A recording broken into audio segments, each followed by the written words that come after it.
Hello students, welcome back. Hope you are enjoying the study. So हमारे last lecture में हमने एक chapter start किया था, first chapter of the class 10 chemical reaction and equations. So उसी chapter में हमने पहले लेक्चर में क्या पढ़ा था, about the different types of reactions, जिसमें हमने physical reaction and chemical reaction को समझा था विथ एग्जांपल्स. अब उसी में हम आगे बढ़ेंगे और हम केमिकल इक्वेशंस पढ़ेंगे, ठीक है, जिसमें हम सीखेंगे how to write a chemical equation and how to balance the chemical equations. So सबसे पहले हमें ये जानना होगा कि what is chemical equation. Chemical equation होता क्या है, ठीक है, ये टर्म का क्या मतलब हुआ, what is chemical equation. So a chemical equation is the symbolic representation of a chemical reaction in the form of symbols and formula. That means जितने भी केमिकल रिएक्शंस होते हैं उन सब को जब हम रिप्रेजेंट करेंगे इन रिटन फॉर्म, तो हम उसको कैसे रिप्रेजेंट करेंगे, in the form of their symbols. हम उस केमिकल का केमिकल नेम लिखेंगे, ठीक है. कैसे लिखेंगे केमिकल नेम, उनके सिंबल्स को रिप्रेजेंट करके या फिर उनके केमिकल फॉर्मूला को रिप्रेजेंट करके, ठीक है. और उससे जब हम दिखाएंगे कि हाँ आफ्टर ऑल रिएक्शन में क्या हुआ, रिएक्शन के पहले क्या सब्सटेंसेस था, रिएक्शन के बाद क्या सब्सटेंसेस बना, इस पूरे का जब रिप्रेजेंटेशन हम करते हैं उस रिप्रेजेंटेशन को हम कहते हैं केमिकल इक्वेशंस, ठीक है. सो केमिकल इक्वेशन में हम सिंबॉलिक रिप्रेजेंटेशन करते हैं पूरे केमिकल रिएक्शन का with the help of chemical formulas. Okay, तो हमने अपने फर्स्ट एक्टिविटी में क्या पढ़ा था, हमने एक एक्टिविटी की थी ना एनसीईआरटी की, जिसमें हमने पढ़ा था मैग्नीशियम रिबन के बारे में. जब हम मैग्नीशियम रिबन को बर्न करते हैं तो वहां पर केमिकल चेंज होता है, इसलिए वो एक केमिकल रिएक्शन था, ठीक है. सो उस रिएक्शन में क्या हुआ था, मैग्नीशियम रिबन जो है वो ऑक्सीजन के प्रेजेंस में बर्न हुआ था.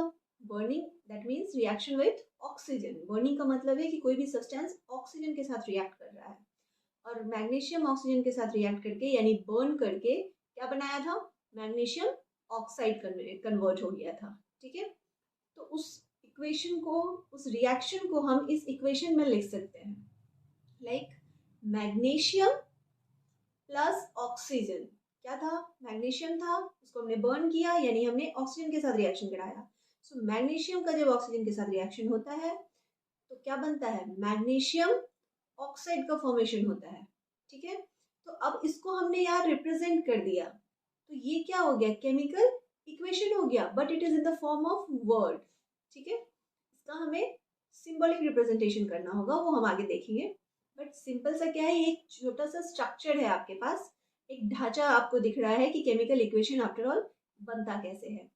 तो ये जो हमने सबसे पहले लिया था मैग्नीशियम और उसको बर्न किया ऑक्सीजन के साथ, यानी ये रिएक्शन के पहले के मटेरियल्स हैं, पहले के एलिमेंट्स हैं, ठीक है. तो ये जो पहले मतलब रिएक्शन होने के पहले जो हमारे पास होता है ना, उसे हम कहते हैं रिएक्टेंट. एक केमिकल इक्वेशन का दो साइड होता है, एक लेफ्ट हैंड साइड और एक राइट हैंड साइड. तो ये जो बीच में एरो दिख रहा है ना आपको, ये जो बीच में एरो दिख रहा है, इस एरो के लेफ्ट हैंड साइड में जो कंपाउंड्स या एलिमेंट्स होंगे, जो मटेरियल्स होंगे, जो सब्सटेंस होंगे, वो हमारा रिएक्शन के पहले है, यानी कि इसको हम कहेंगे रिएक्टेंट. क्या बोलेंगे, रिएक्टेंट. जैसे कि हम जानते हैं केमिकल रिएक्शन में क्या होता है, फॉर्मेशन ऑफ न्यू सब्सटेंस. तो हमारे पास जो ओरिजिनल सब्सटेंस था वो क्या था, magnesium plus oxygen. But reaction के बाद वो क्या बन गया, मैग्नीशियम ऑक्साइड. तो रिएक्शन के बाद जो सब्सटेंस का फॉर्मेशन हुआ है उसको हम कहेंगे प्रोडक्ट, ठीक है. So what is reactant, the substance that undergo chemical reaction. वो सब्सटेंस जो केमिकल रिएक्शन जिसपे होने वाला है, ठीक है, जो केमिकल रिएक्शन के थ्रू गुजरने वाला है, उसे हम कहते हैं reactant. And what is product, the new substances that is formed after reaction is called product. After reaction, reaction के बाद जो न्यू सब्सटेंस का फॉर्मेशन होगा ना, वो हमारा प्रोडक्ट कहलाएगा, ठीक है. तो ये बेसिक ढांचा था हमारा केमिकल इक्वेशन का, कि आफ्टर ऑल केमिकल इक्वेशन होता क्या है और कैसे लिखा जाता है, ठीक है. नेक्स्ट है how to write a chemical equation. अब ये केमिकल इक्वेशन हम लिखेंगे कैसे, ये तो हमने वर्ड में लिखा था, बट हमें लिखना किस में है, सिंबल्स में. So a chemical equation represents a chemical reaction. Chemical equation chemical reaction को रिप्रेजेंट करता है, यानी कोई भी केमिकल रिएक्शन को हम बोल के तो समझा ही सकते हैं, बट जब हम उसे लिखेंगे तो कैसे लिखेंगे, वही हमारा केमिकल इक्वेशन के फॉर्म में लिखते हैं ना, उसी को केमिकल इक्वेशन कहते हैं. ठीक है. So the name of reactants are written on left hand side of the arrow and the name of products are written on right hand side of the arrow.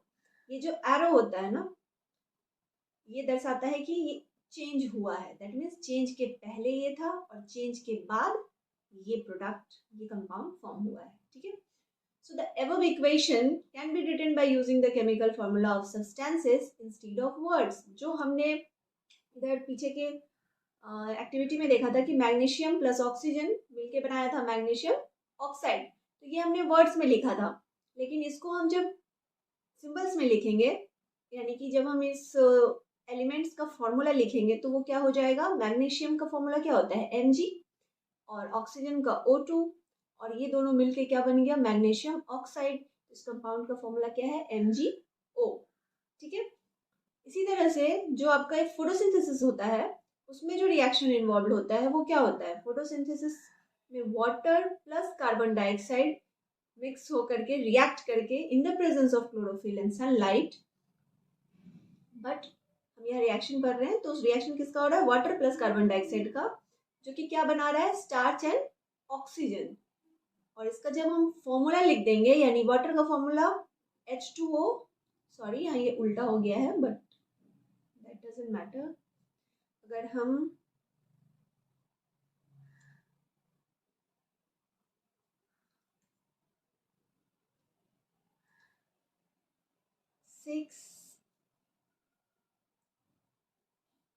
H2O plus 6CO2 भी लिख रहे हैं तो कोई दिक्कत नहीं है, और 6CO2 प्लस 6H2O भी लिख रहे हैं तो कोई दिक्कत नहीं है. ठीक है.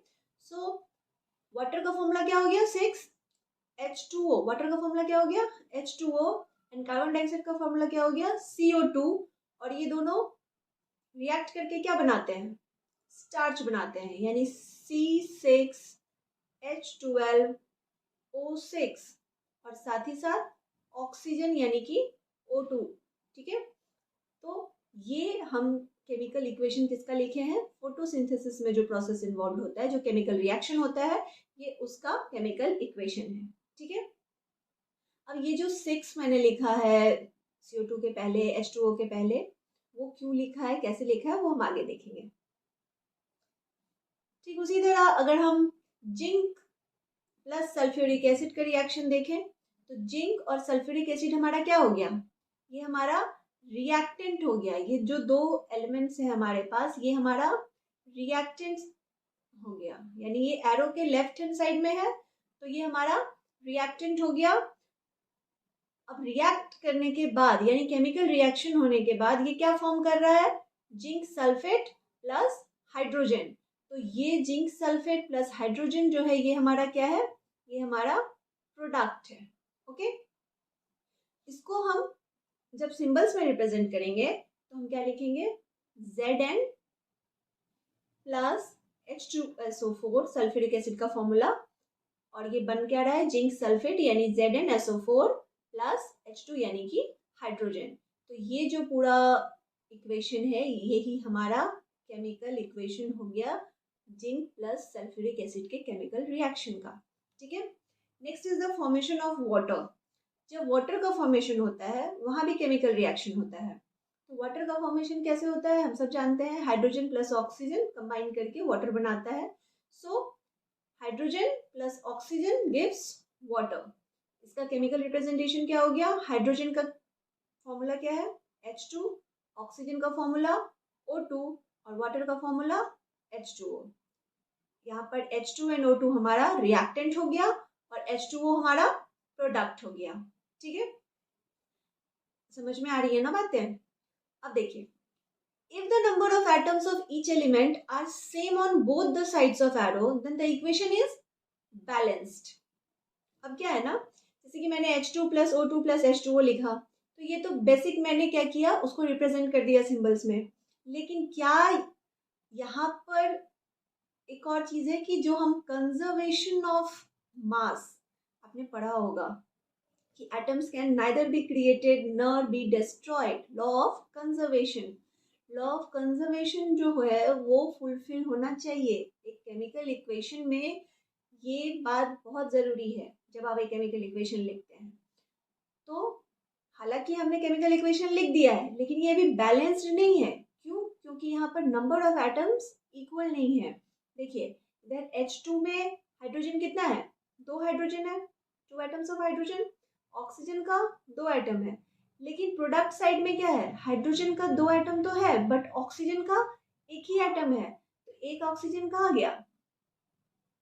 गायब तो नहीं कर सकते ना हम, क्योंकि रिएक्शन में हमने लॉ ऑफ कंजर्वेशन में हमने क्या पढ़ा है कि atoms can neither be created nor be destroyed, it will remain same after any reaction. Okay, chemical reaction में जो रिएक्टेंट साइड में जितना एटम्स होगा, प्रोडक्ट साइड में भी उतने ही एटम्स और मॉलिक्यूल्स प्रेजेंट होंगे।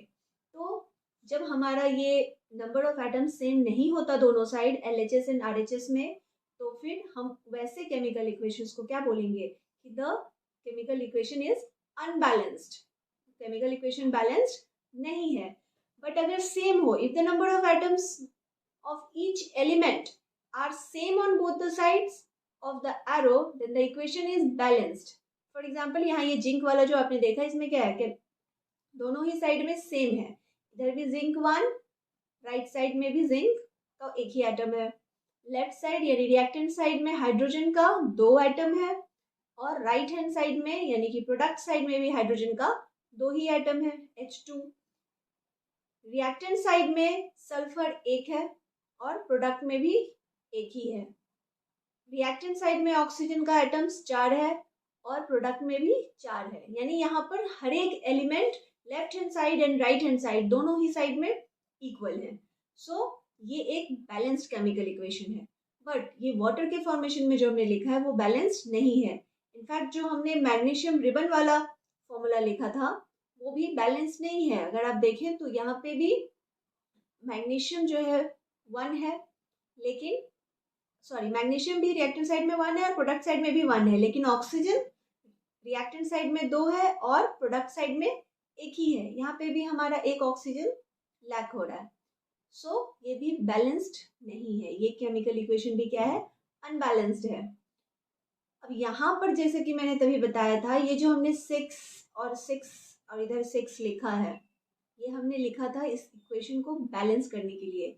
अगर हम ये नहीं लिखते तो यहाँ पर भी ये इक्वेशन क्या होता? अनबैलेंस्ड होता।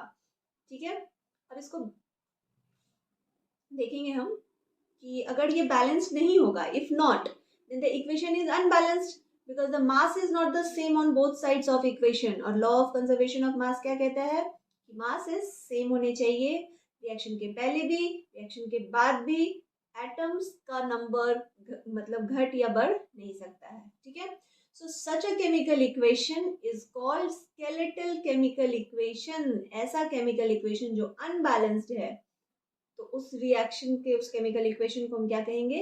Skeletal chemical equation. ठीक है, जैसा कि अभी हमने देखा। ठीक है, अब इसी इंफॉर्मेशन ऑफ वाटर को अगर हम बैलेंस कर दे तो इसका करेक्ट केमिकल इक्वेशन क्या हो जाएगा? 2H2 plus O2 gives H2O। अब आप देख सकते हैं यहाँ पर हाइड्रोजन कितना है? 2 into 2 4, सॉरी ये 2H2O होगा। हाँ, तो यहाँ पर हाइड्रोजन कितना है? 4, और इस साइड भी हाइड्रोजन कितना हो गया? 4, तो 2 जा 4। ऑक्सीजन यहाँ कितना है? 2, और इस साइड भी ऑक्सीजन कितना हो गया? 2। तो दोनों साइड क्या हो गया? बराबर हो गया। तो अब हमारा ये इक्वेशन बैलेंस्ड हो गया। ठीक है, सो बैलेंस्ड केमिकल इक्वेशन कैसे हम करेंगे? जब हम केमिकल इक्वेशन लिखेंगे और अगर वो बैलेंस नहीं है यानी स्केलेटल है, स्केलेटल केमिकल इक्वेशन है, तो हम उसको बैलेंस्ड केमिकल इक्वेशन कैसे बनाएंगे? सो यहाँ देखिए, according to the law of conservation of mass, the atoms can neither be created nor be destroyed. Atoms को ना हम क्रिएट कर सकते हैं ना हम डिस्ट्रॉय कर सकते हैं। Therefore, the total mass of the elements present in products of a chemical reaction has to be equal to the total mass of the elements present in the reactant. जैसा कि मैंने अभी बताया, केमिकल रिएक्शन का जो हम equation लिखेंगे उसमें रिएक्टेंट साइड और प्रोडक्ट साइड दोनों साइड के एलिमेंट्स का मास इक्वल होना चाहिए, तब जाके हमारा लॉ ऑफ कंजर्वेशन ऑफ मास जो है वो सेटिस्फाइड होगा. ठीक है. It means number of atoms of each element remains same before or after the chemical reaction. Mg plus O2 MgO यानी magnesium plus oxygen gives magnesium oxide. यहाँ क्या है, reactant side has one magnesium atom, product has also one magnesium atom, but the number of oxygen present in reactant is 2, and after reaction the number of oxygen atom in product is only 1. That means it is not balanced. So after balancing, what will be the chemical equation? To balance this, we will have 2 Mg. जब हमारे पास 2 Mg हो जाएगा इधर, यानी magnesium atom 2 हो गया, तो अब जाके क्या होगा, हमारा ये बैलेंस्ड होगा. और हमारा यहाँ पर ऑक्सीजन एटम भी 2 है, इधर MgO के आगे जब हम 2 लगा देंगे तो ये मैग्नीशियम एटम भी 2 हो गया और ऑक्सीजन भी 2 हो गया, यानी 2 Mg plus O2 gives 2 MgO. अब ये बैलेंस्ड हो गया है कि मैग्नीशियम के 2 एटम्स लेफ्ट हैंड साइड में भी हैं, 2 एटम्स राइट हैंड साइड में भी हैं, ऑक्सीजन का भी 2 एटम्स लेफ्ट हैंड साइड में है और राइट हैंड साइड में भी ऑक्सीजन के 2 ही एटम्स हैं. ठीक है. अब एक और केमिकल इक्वेशन लेते हैं हम केमिकल रिएक्शन का और देखते हैं उसको कैसे बैलेंस किया जाता है. ठीक है. सो यहाँ पर हम ले रहे हैं आयरन और वाटर का. So iron reacting with water gives iron oxide plus hydrogen gas. तो इसका केमिकल इक्वेशन क्या बन जाएगा विथ सिंबॉलिक रिप्रेजेंटेशन. आयरन का क्या होता है Fe, वाटर का क्या होता है H2O और आयरन ऑक्साइड का क्या हो जाएगा Fe3O4 एंड हाइड्रोजन गैस का H2. बट क्या ये इक्वेशन बैलेंस्ड है? चेक कर लेते हैं. यहाँ पर लेफ्ट साइड में क्या है, आयरन. आयरन के कितने एटम्स हैं? 1. और राइट हैंड साइड में आयरन के कितने एटम्स हैं? 3. Fe3 है, यानी कि 3 एटम्स ऑफ आयरन है. लेफ्ट हैंड साइड में हाइड्रोजन का कितना एटम है? 2. और राइट हैंड साइड में भी हाइड्रोजन का कितना है? 2, यानी कि 2 हाइड्रोजन एटम्स प्रेजेंट हैं दोनों ही साइड में. तो हाइड्रोजन हमारा बैलेंस्ड है, बट आयरन हमारा बैलेंस नहीं था. ऑक्सीजन लेफ्ट हैंड साइड में 1 है, बट राइट हैंड साइड में ऑक्सीजन 4 है, तो ये भी हमारा बैलेंस्ड नहीं है. देखिए, एक भी एलिमेंट अगर बैलेंस नहीं होगा, दोनों साइड इक्वल नहीं होगा, तो हमारा वो केमिकल इक्वेशन क्या होगा? अनबैलेंस्ड ही होगा. ठीक है. एक भी अगर बैलेंस नहीं हुआ तो बैलेंस्ड केमिकल इक्वेशन तभी होगा जब सारे के सारे एलिमेंट्स इक्वल होंगे. ठीक है. अब देखते हैं इसको बैलेंस करेंगे कैसे हम. सो सबसे पहला स्टेप क्या है हमारा? To balance a chemical equation first draw boxes around each formula. सबसे पहले तो हम क्या करेंगे ना, जितने भी एलिमेंट्स हैं इस फॉर्मूला में, आई मीन इस इक्वेशन में, सारे फॉर्मूलाज को हम पहले क्या करेंगे, एक बॉक्स बना लेंगे उसके चारों साइड. ठीक है, इस तरह से. Do not change anything inside the boxes while balancing the equation. और अब जब हम बैलेंस करेंगे ना इस इक्वेशन को, तो इस बॉक्स के अंदर हम कोई चेंज नहीं कर सकते. इस बॉक्स के अंदर हमें चेंज करना ही नहीं है, क्योंकि हम रिएक्शन तो नहीं बदल सकते ना बैलेंस करने के चक्कर में. तो इसलिए हम ये बॉक्स यानी कि हम ये बाउंड्री सेट कर लिए हैं कि ये जो फॉर्मूला है ओरिजिनल फॉर्मूला, ये हम चेंज नहीं करेंगे. अब हम कोई भी चेंज अगर करना है हमें इसको बैलेंस करने के लिए, तो वो हम बॉक्सेस के बाहर करेंगे. ठीक है. तो सबसे पहले बॉक्स बना लेंगे. After that step 2 is list the number of atoms of different elements present in the unbalanced equation. अब एक ऐसे टेबल बनाएंगे और इसमें एक कॉलम में हम सारे एलिमेंट्स का लिस्ट बना लेंगे कि इस केमिकल इक्वेशन में कौन कौन से एलिमेंट्स पार्टिसिपेटेड हैं, और नंबर ऑफ, दूसरे कॉलम में number of atoms in reactants, और लेफ्ट हैंड साइड में उस एलिमेंट का कितना एटम्स है वो एक कॉलम में लिख लेंगे, और दूसरे कॉलम में राइट हैंड साइड में कितना एटम्स है उस एलिमेंट का वो नोट डाउन कर लेंगे. ठीक है. सो यहाँ पर हमारे पास 3 एलिमेंट्स है पूरे इक्वेशन में. एक है आयरन, दूसरा हाइड्रोजन और तीसरा ऑक्सीजन। तो लेफ्ट हैंड साइड में आयरन के कितने एटम्स हैं? 1, और राइट हैंड साइड में 3, जैसा कि हमने देखा Fe और दूसरे में Fe3 था। हाइड्रोजन का दोनों में सेम है, लेफ्ट हैंड साइड में भी 2 है और राइट हैंड साइड में भी 2 है। ऑक्सीजन लेफ्ट हैंड साइड में 1 है और राइट हैंड साइड में 4 ऑक्सीजन हैं, 4 लिखा हुआ है, देखिए Fe3O4। तो फिर यहाँ पर हमारा आयरन और ऑक्सीजन जो है वो बैलेंस्ड नहीं है। तो अब हमने सेकेंड स्टेप में क्या किया, एक कॉलम में इस चीज को क्लैरिफाई कर लिया।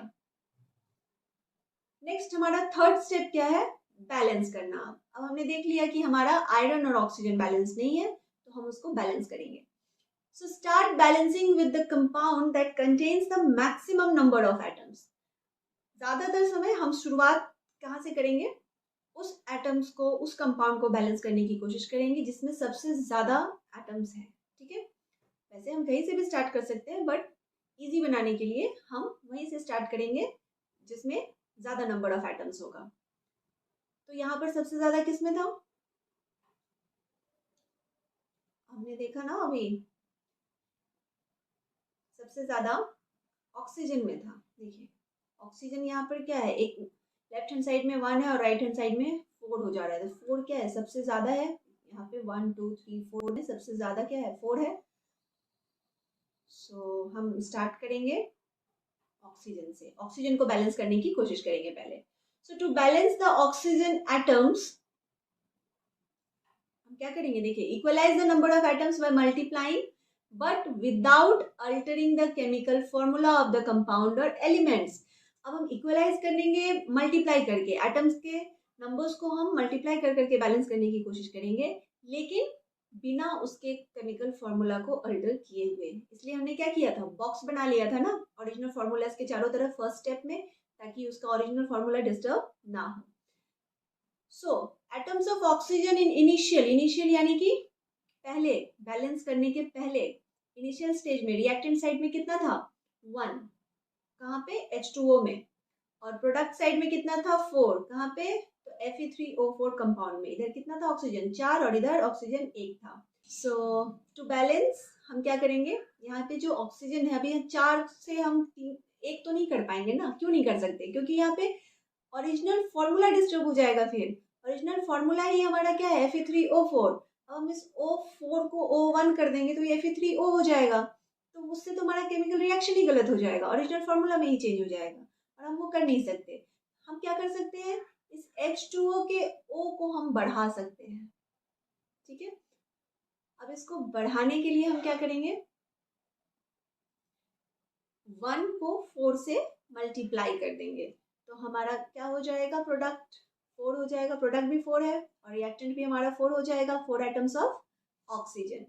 इसलिए हम क्या करेंगे, जो कम है उसी को ज्यादा करेंगे। यहाँ पर हमारा ऑक्सीजन 1 है, तो इसको हम 4 से मल्टीप्लाई करके ऑक्सीजन को 4 बना सकते हैं। So the partly balanced equation, अभी इक्वेशन पार्टली बैलेंस्ड हो गया क्योंकि ऑक्सीजन तो बैलेंस हो गया, बट आयरन अभी भी बैलेंस नहीं हुआ है, अनबैलेंस्ड है। तो the partly balanced equation will be Fe plus 4H2O which gives Fe3O4 plus H2। देखिए जो बॉक्स के अंदर में कंपाउंड्स थे, एलिमेंट्स थे, वो सेम है, उसमें हमने कोई चेंजेस नहीं किया है। हमने चेंज कहाँ लाया, बॉक्स के बाहर। ये 4 हमने कहाँ मल्टीप्लाई कर दिया है, बॉक्स के बाहर। ठीक है, अब नेक्स्ट हमारा क्या है, स्टेप 4। स्टेप 4 इज, अब हम 1 by 1 करके, similarly 1 by 1 pick any of other element which has unbalanced atoms. 1 by 1 करके हम इसी तरह उठाते जाएंगे एलिमेंट्स को जो अनबैलेंस्ड है और उसको बैलेंस करते जाएंगे। इस केस में क्या है, अब हमारा नेक्स्ट हाइड्रोजन है। To equalize the number of hydrogen atoms, make the number of molecules of hydrogen as 4 on the RHS। Left hand side में हमारा पहले, बैलेंस के पहले कितना था इनिशियली, देखिए हम जब यहाँ पे 4 लगा दिए थे ना, जब हमने यहाँ वाटर को 4 कर दिया, क्यों किया, ऑक्सीजन को बैलेंस करने के लिए। तो ऑक्सीजन तो बैलेंस हो गया, लेकिन साथ ही साथ हाइड्रोजन भी डिस्टर्ब हो गया। हाइड्रोजन कैसे डिस्टर्ब हो गया, यहाँ 4 मल्टीप्लाई करने से हाइड्रोजन के साथ भी तो 4 मल्टीप्लाई हो गया ना। तो हाइड्रोजन पहले 2 था, अब मल्टीप्लाइड बाय 4 यानी कि 2 4 जा 8 हाइड्रोजन हो गया। बट रिएक्टेंट में तो 8 हो गया और प्रोडक्ट में कितने हैं हाइड्रोजन, अभी भी 2 ही है, तो हमारा हाइड्रोजन अब डिस्टर्ब हो गया। So initially I mean balance करने से पहले क्या हो गया, रिएक्टेंट साइड में ऑक्सीजन 8 हो गया इन 4H2O और प्रोडक्ट साइड में 2 ही है। अब जब बैलेंस करेंगे तो हम क्या करेंगे, 8 को 4 नहीं बनाएंगे, बल्कि आई मीन 8 को 2 नहीं बनाएंगे, बल्कि 2 को 8 बनाएंगे। उसके लिए हम 2 को 4 से मल्टीप्लाई कर देंगे, 4 2 जा 8 हो गया। तो हमारा ऑक्सीजन भी बैलेंस्ड और अब हमारा हाइड्रोजन भी बैलेंस हो गया। देखिए यहाँ पर हमने हाइड्रोजन के आगे फिर 4 मल्टीप्लाई कर दिया, तो अब क्या हो गया हमारा, इस साइड हाइड्रोजन कितना हो गया 4 2 जा 8, इस साइड भी हाइड्रोजन कितना हो गया 4 2 जा 8, इस साइड ऑक्सीजन कितना हो गया 4 और इस साइड भी ऑक्सीजन अभी कितना है 4। अब क्या बच गया, अब हमारा बच गया आयरन। 2 एलिमेंट्स तो हमारा हमने बैलेंस कर लिया, अब हमारा आयरन बच गया है। So next the other element which is not balanced is iron. अब देख लेते हैं आयरन रिएक्टेंट साइड और प्रोडक्ट साइड में बैलेंस करने के पहले क्या था। इनिशियल स्टेज में रिएक्टेंट में 1 आयरन है और प्रोडक्ट में 3 आयरन एटम्स हैं। अब बैलेंस करने के लिए हमें क्या करना होगा, रिएक्टेंट साइड के 1 आयरन एटम्स को 3 आयरन एटम्स बनाना होगा, उसके लिए हम उसको 3 से मल्टीप्लाई कर देंगे। So to equalize Fe we take 3 atoms of Fe और iron on the left hand side. Left hand side में हमने 3 से मल्टीप्लाई कर दिया, 3 आयरन एटम्स ले लिया।